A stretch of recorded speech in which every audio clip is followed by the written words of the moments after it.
આકાશવાણી અમદાવાદ વડોદરા પ્રાદેશિક સમાચાર બકુલા પરમાર વાંચે છે. રાજ્યમાં ગત સોમવારે પડેલા કમોસમી વરસાદ બાદ ગરમીથી થોડી રાહત મળી છે. રાજ્યના અનેક જિલ્લાઓમાં તાપમાનમાં ઘટાડો નોંધાયો છે. હવામાન વિભાગ અનુસાર આજે અમદાવાદ, ગાંધીનગર, ખેડા, સાબરકાંઠા, અરવલ્લી, મહીસાગર, પંચમહાલ, દાહોદ, છોટાઉદેપુર સહિતના જિલ્લાઓમાં વરસાદ થઈ શકે છે. આવતીકાલે પણ અમદાવાદ અને આસપાસના જિલ્લાઓમાં વરસાદની આગાહી છે. આ સિવાય સૌરાષ્ટ્ર અને કચ્છના કેટલાક ભાગોમાં છૂટોછવાયો વરસાદ પડે તેવી શક્યતા છે. સોમવારે મહેસાણા જિલ્લામાં થયેલા કમોસમી વરસાદમાં વીજળી પડવાથી 5 પશુઓના મોત થયા હતા, જેમાં કડી તાલુકાના રાજપુર, ઈરાણા અને સેફડા ગામ ખાતે 3 પશુઓ ઉપર વીજળી પડવાથી મોત થયા અને વિસનગરના ભાંડુ તેમજ ઊંઝા તાલુકાના સિંહી ગામ ખાતે પશુઓના મોત થયા હતા. ખેડૂતોએ આ વિશે આફત નિવારણ વિભાગને જાણ કરી હતી.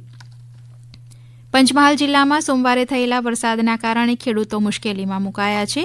ગોધરા અને કાલોલ તાલુકામાં વાવાઝોડા સાથે વરસેલા વરસાદના કારણે ઉનાળુ પાકને ખેતીને વ્યાપક નુકસાન થયું હતું. ઉનાળુ સિઝનમાં આ વર્ષે કુલ 13,920 હેક્ટરમાં પાકનું વાવેતર કરવામાં આવ્યું હતું, જેમાં ડાંગર 3,134 હેક્ટર, બાજરી 2,301 હેક્ટર, મકાઈ 3,321, અડદ 1,404 હેક્ટરમાં અને ઘાસચારો 3,720 હેક્ટરમાં વાવેતર કરવામાં આવ્યો હતો. ખાસ કરીને ગોધરા અને કાલોલ તાલુકામાં બાજરી અને ઘાસચારાનો પાક આડો પડી જતા અંદાજે 15થી 20% નુકસાન થયું હોવાનું જિલ્લા ખેતીવાડી અધિકારી એમ.જી. પટેલે જણાવ્યું હતું. જો વરસાદ યથાવત રહેશે તો કૃષિ વિભાગ દ્વારા પાકનો સર્વે કરાવાશે. શહેરા તાલુકાના મોરવા, રેણા, ગોકળપુરા તેમજ ઉજડા આસપાસના ગામોમાં ડાંગરનો પાક તેમજ ડાંગર કાપ્યા બાદ પશુ ઘાસચારા માટે રાખી મૂકેલ પરાળ પલળતા ખેડૂતો ચિંતામાં મુકાયા હતા. ઉત્તરાખંડના યમુનોત્રી ધામની યાત્રાએ ગયેલા મધ્યપ્રદેશ અને ગુજરાતના એક શ્રદ્ધાળુના ગઈકાલે મૃત્યુ થયા હતા. બંનેને બેભાન અવસ્થામાં જાનકી ચટ્ટી સ્થિત આરોગ્ય કેન્દ્ર ખાતે પહોંચાડવામાં આવ્યા હતા, જ્યાં તબીબે તેમને મૃત જાહેર કર્યા હતા. રાજ્યની ચારધામની યાત્રા દરમિયાન અત્યાર સુધી કુલ 7 યાત્રાળુઓએ જીવ ગુમાવ્યો છે. આ પહેલા બદ્રીનાથ ધામમાં એક યાત્રાળુનું મૃત્યુ થયું હતું. અમદાવાદ શહેરના રહેવાસી દક્ષાબેન પટેલને ગઈકાલે સવારે 8 વાગે યમુનોત્રીથી પરત ફરતા સમયે શ્વાસ લેવામાં મુશ્કેલી થતાં તેઓ બેભાન થયા હતા. તેમને ડોક્ટર દ્વારા મૃત જાહેર કરાયા હતા. નર્મદા જિલ્લાના પોઈચામાં આવેલી નર્મદા નદીમાં 8 લોકો ડૂબ્યા હતા. જોકે 19 કલાક બાદ એક વ્યક્તિનો મૃતદેહ મળી આવ્યો છે, જ્યારે સુરતના પરિવારના 6 સભ્યની શોધખોળ ચાલી રહી છે. એનડીઆરએફ નગરપાલિકાની ટીમ ગુમ થયેલા લોકોને શોધવાની કામગીરી કરી રહી છે. સુરતથી પોઈચા આવેલા 17 લોકો નદીમાં નહાવા ગયા હતા. નદીમાંથી બહાર આવતા સમયે 3 બાળકો સહિત 8 લોકો ડૂબ્યા હતા, જેમાંથી એક વ્યક્તિને સ્થાનિક યુવાનોએ બચાવી લીધો હતો, પરંતુ 7 લોકોની શોધખોળ ચાલી રહી હતી. હવે તેમાંથી એક વ્યક્તિનો મૃતદેહ મળતા અન્ય 6 લોકોની શોધખોળ ચાલી રહી છે. આ તમામ લોકો અમરેલીના વતની હતા અને સુરતમાં હીરા ઘસવાનું કામ કરી રહ્યા હતા.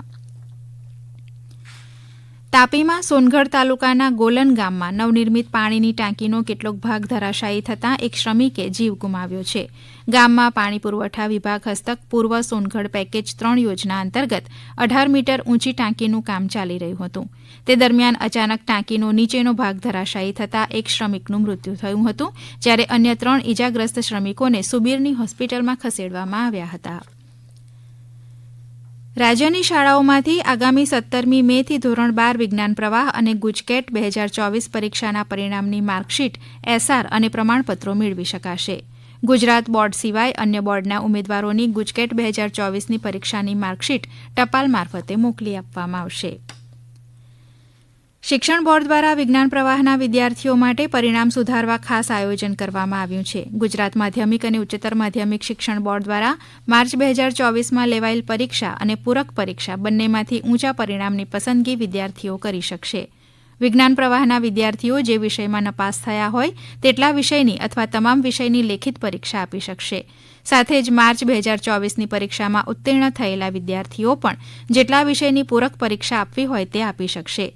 વિજ્ઞાન પ્રવાહના રિપીટર વિદ્યાર્થીઓ રિપીટર વિષયોની જ પૂરક પરીક્ષા આપી શકશે. ધોરણ 12 સાયન્સમાં પ્રેક્ટિકલમાં નાપાસ થયેલા વિદ્યાર્થીઓ જ પ્રેક્ટિકલની પૂરક પરીક્ષા આપી શકશે. આ વર્ષે શિક્ષણ બોર્ડ દ્વારા ધોરણ 10 અને ધોરણ 12 સામાન્ય પ્રવાહના વિદ્યાર્થીઓ માટે પૂરક પરીક્ષામાં એક વિષયનો વધારો કરાયો છે.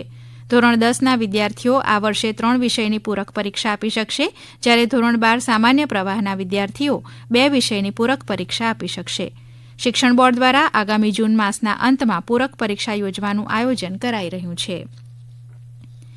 ગીર સોમનાથ જિલ્લાના તલાલા માર્કેટિંગ યાર્ડમાં કેરીનું વેચાણ વધી રહ્યું છે. આજે 10 કિલોગ્રામ કેસર કેરીના 10,820 બોક્સ વેચાણ માટે આવ્યા હતા, જેમાં સારામાં સારી કેરીનું એક બોક્સ 1,125 રૂપિયામાં વેચાણ થયું હતું. નબળી કેરી 775માં વેચાણ થતાં યાર્ડમાં 13મા દિવસે સરેરાશ ભાવ 400 રૂપિયા રહ્યા હતા. આ વર્ષે અત્યાર સુધીની સિઝનમાં કેસર કેરી 850 રૂપિયા પ્રતિ 10 કિલોના ભાવે વેચાઈ રહી છે. અત્યાર સુધીમાં અંદાજે કુલ 1,05,860 બોક્સ વેચાણમાં આવ્યા હતા. કેરીના ઉત્પાદકોને 9 કરોડની આવક થઈ હોવાનો અંદાજ છે. આ સમાચાર આપ આકાશવાણીના અમદાવાદ વડોદરા કેન્દ્ર ઉપરથી સાંભળી રહ્યા છો. આ સમાચાર આપ અમારી YouTube channel air news Gujarat ઉપર પણ સાંભળી શકશો. વધુ સમાચાર માટે આપ અમારા ટ્વિટર હેન્ડલ airnews_abad ને ફોલો કરી શકો છો.